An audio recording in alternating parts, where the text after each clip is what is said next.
Video में हम discuss करेंगे कि यूनियन दो सबस्पेस कब होगा, अगर या तो W1 कंटेंट हो W2 में या फिर W2 कंटेंट हो W1 में।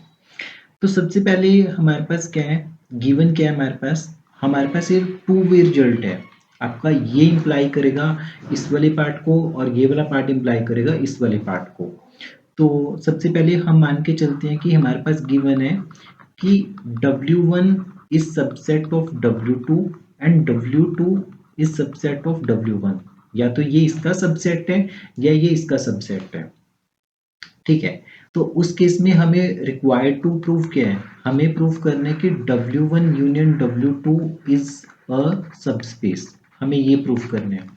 तो ध्यान से देखना है।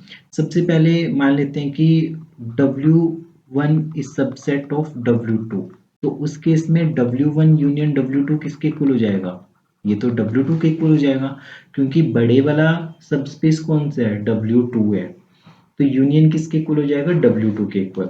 अब देखो W2 वेक्टर स्पेस है, तो यूनियन भी तो वेक्टर स्पेस बनेगा, ठीक है। तो W1 union W2 is a vector subspace. तो ये सबस्पेस हो गया। सेकंड पार्ट क्या हो सकता है कि W2 सबसेट ऑफ W1 हो। तो W1 यूनियन W2 क्या बन जाएगा आपके पास, W1 के इक्वल। तो अगर ये दोनों चीजें इक्वल हैं और ये वाला सबस्पेस है तो ये भी तो सबस्पेस हो जाएगा। तो W1 union W2 is a vector subspace. तो ये वेक्टर सबस्पेस हो जाएगा। तो हमारा वन वे रिजल्ट ट्रू है, एक तरफा जो परिणाम है वो हमारा ट्रू है कि अगर ये चीज है तो इसका मतलब ये तो सबस्पेस होगा। अब हमें क्या देखना है, अब हमें देखना है कि अगर ये सबस्पेस है तो ये चीज ट्रू होती है या नहीं होती है, ये इंपॉर्टेंट होने वाला है। अब गिवन आपके पास क्या है, गिवन है कन्वर्स पार्ट है कि W1 union W2 is a subspace. ये आपके पास एक सबस्पेस है, ठीक है। रिक्वायर्ड टू प्रूव क्या है, रिक्वायर्ड टू प्रूव क्या है कि W1 is subset of W2 या फिर W2 is a subset of W1। हम इसके प्रूफ के पार्ट पे चलते हैं, प्रूफ वाले पार्ट पे। मान लेते हैं लेट ना तो W1 W2 का सबसेट है, ठीक है, ना ही W2 W1 का सबसेट है। तो क्या होगा कि आपके पास x बिलोंग करेगा W1 से पर x बिलोंग नहीं करेगा W2 से। हम ऐसा एक x ले लेंगे जो W1 से बिलोंग करेगा पर W2 से बिलोंग नहीं करेगा। सिमिलरली हम एक y लेंगे जो W2 से बिलोंग करेगा पर y W1 से बिलोंग नहीं करेगा, ठीक है। ये थ्योरम बहुत बार पेपर में आई हुई है। अगर आप वीडियो को बहुत फास्ट पेस पे देख रहे हो तो आपको इनमें से कोई भी चीज नहीं समझ में आएगी। सो ट्राई कीजिए कि वीडियो को 1.25 की स्पीड पे देखिए, ठीक है। उससे ज्यादा फास्ट पेस पे आपसे काफी चीजें स्किप हो जाएंगी। अब हमें गिवन क्या है कि W1 यूनियन W2 सबस्पेस है, ठीक है। तो सबसे पहले x बिलोंग कर रहा है W1 से, y बिलोंग कर रहा है W2 से। तो x y किससे बिलोंग करेगा, W1 यूनियन W2 से। और ये हमें क्या दिया हुआ है कि ये सबस्पेस है। तो x प्लस वाई बिलोंग करेगा W1 यूनियन W2 से। क्यों, क्योंकि W1 union W2 vector subspace है। तो क्लोजर प्रॉपर्टी होल्ड करेगी, तो क्लोजर प्रॉपर्टी होल्ड करेगी, इन दोनों का सम इसी मिलाई करेगा। अब केयरफुली देखो, या तो पॉसिबिलिटी है कि x प्लस वाई W1 से बिलोंग करेगा या फिर x प्लस वाई आपके पास W2 से बिलोंग करेगा।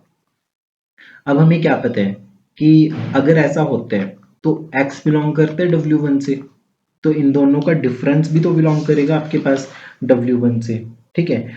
अगर x बिलोंग कर रहा है W1 से तो माइनस x भी तो बिलोंग करेगा W1 से, क्योंकि हर वेक्टर का एडिटिव इनवर्स बिलोंग करते हैं। अब अगर आप इन दोनों को ऐड ऑन करोगे, इसको और इसे ऐड करोगे, that is x plus y minus x belong करेगा W1 से, तो y बिलोंग कर गया W1 से। तो ये तो कॉन्ट्राडिक्शन होगी, क्योंकि हमने ये बोला था कि y W1 से बिलोंग नहीं करता, ठीक है।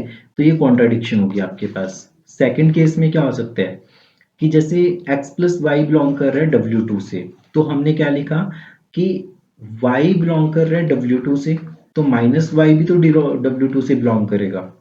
तो अगर मैं इन दोनों का सम ले लूं, इसका और इसका सम कंसिडर करूं, that is x plus y plus minus y belong करना चाहिए W2 से, क्योंकि ये दोनों W2 के वेक्टर्स हैं, तो इनका सम भी तो इसी में आना चाहिए। तो आपके पास बन गया x बिलोंग करेगा W2 से, तो ये तो कॉन्ट्राडिक्शन होगी, x तो बिलोंग ही नहीं कर रहा W2 से। तो हमने जो एजम्पशन माननी थी ना, ये हमारी एजम्पशन थी, ये जो हमने एज्यूम किया था, ये गलत हो जाएगा। ये क्या हो जाएगा? गलत। तो इसका मतलब कि W1 या तो W1 W2 का सबसेट है या W2 W1 का सबसेट है।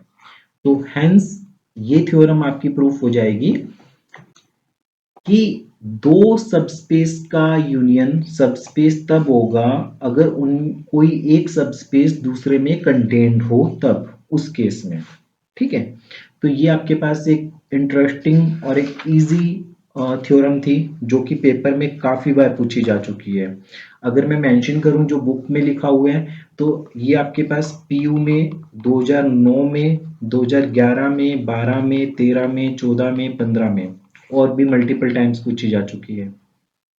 ठीक है, तो पढ़ते रहिए, प्रैक्टिस करते रहिए। इन केस अगर आपको अपने एग्जाम्स की प्रिपरेशन में कोई भी प्रॉब्लम आ रही है, तो आप कांटेक्ट कर सकते हो, आप कमेंट बॉक्स में लिख सकते हो।